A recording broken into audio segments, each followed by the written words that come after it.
So today I'm here with one of my absolute favorite people in the entire world who I've actually never met before, but been a fan of your work forever, the one and only John Varvatos. Thank you. Glad to be here. Thank you for coming down. In a very cool pad here. I'm digging it. I like it. We've been trying to get you here for a long time, so it's exciting. We finally got you in the house.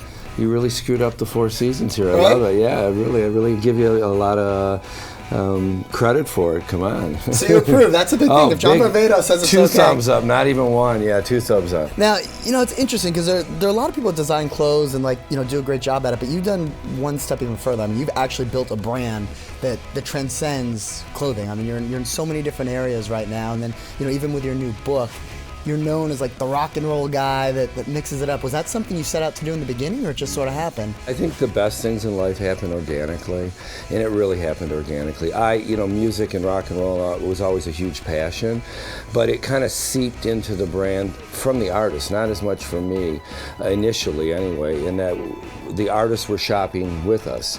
And I thought, wow, we have all these musicians shopping with us. And then in around 2005, we started using iconic artists in our ad campaigns, which has become a huge part of the branding thing. And so automatically everybody calls me the rock and roll guy. I'm obsessed, I'm really, I have a book called Fashion, and it's called Rock and Fashion, but when I think about my passions, music's always in the forefront, So take us through this, because there are a couple interesting things. I mean, it starts off, really just with the table of contents, all the crazy photos here, which is one. Well, the table of contents really was about the storyline in the book, and it really is about how fashion and rock and roll are like incestuous and they're intertwined completely.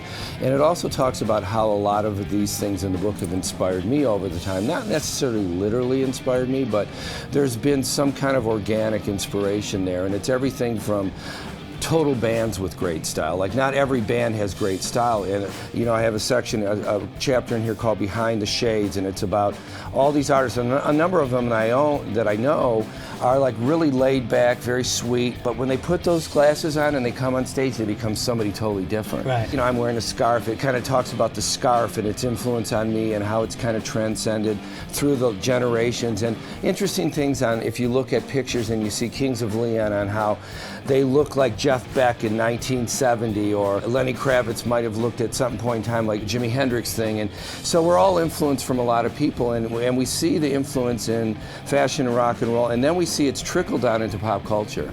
We really see it's trickled down into the mainstream. When you go to a show, you go to a Lady Gaga show and everybody's dressed like that, or Madonna, or whoever it is, or someone's wearing something, a certain sneaker or whatever, and it kind of trickles down, and it has a big effect. No, it's true. This one's my favorite. Wham Bam, Thank You Ma'am. What is this one all about? That's a section on glam. So the whole glam period in the 70s was the first time that anything feminine really got into the masculine part of rock and roll. So let's take it back to present day. You say what's come back in again. What to you has come back in? What's the hot thing right now?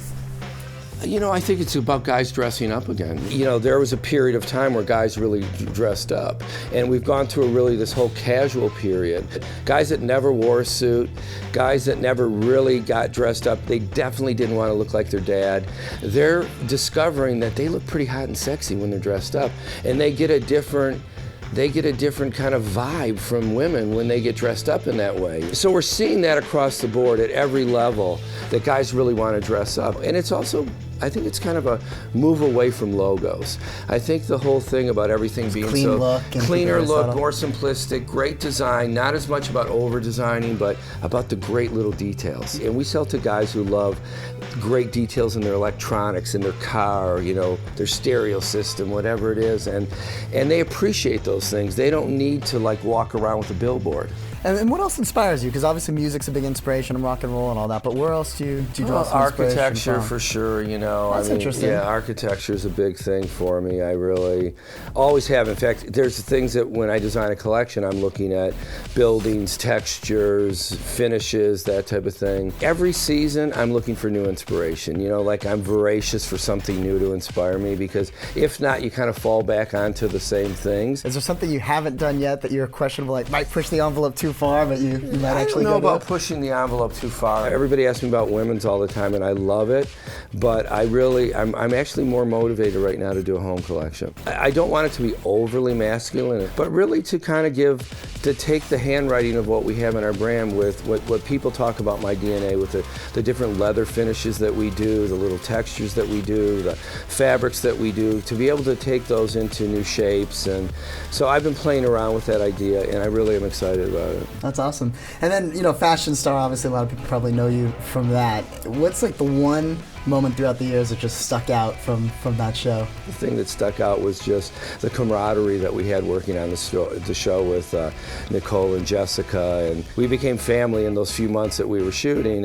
It was that kind of thing, and also not really knowing somebody like Jessica or Nicole, and only really knowing them through what you read or you see, and finding that they were completely different than what that was, and they're totally amazing people. I just loved everything about them. A few names in the book that I'm going to mention. I just want you to sum up their style. If you had to pick one or two words that sum up their whole style. Mick Jagger. Chameleon. Kings of Leon. Effortlessly cool. I like that. Jack White. Outrageous. How about Led Zeppelin? My icons. Really? Wow. Yeah.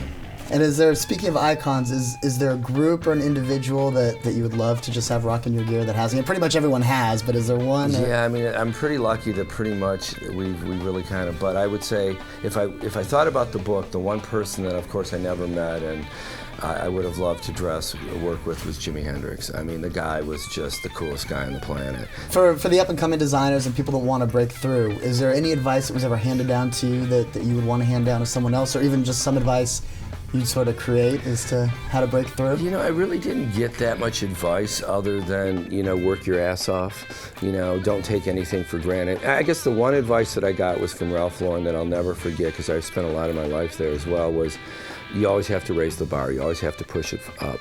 But from my end, it's be a sponge. Any young person, work wherever you can. Glean as much knowledge as you can. Don't think any job is too small for you. I wanted to be in everything. I wanted to know about socks and underwear and suits and boots and everything I could know about. Because in the end, it's all about execution. It's not even about always just your talent, because if you can't execute your dream, you won't be successful. So the more knowledge and the more information that you have about being able to execute things will help you execute your dream. That's great advice. Last question for you. Now, you talked about everybody else's style in one or two words. What about your style? My style is just my personality. One word. You said one word for everybody else. One or two. What would it be to sum you up? Cool. I like it.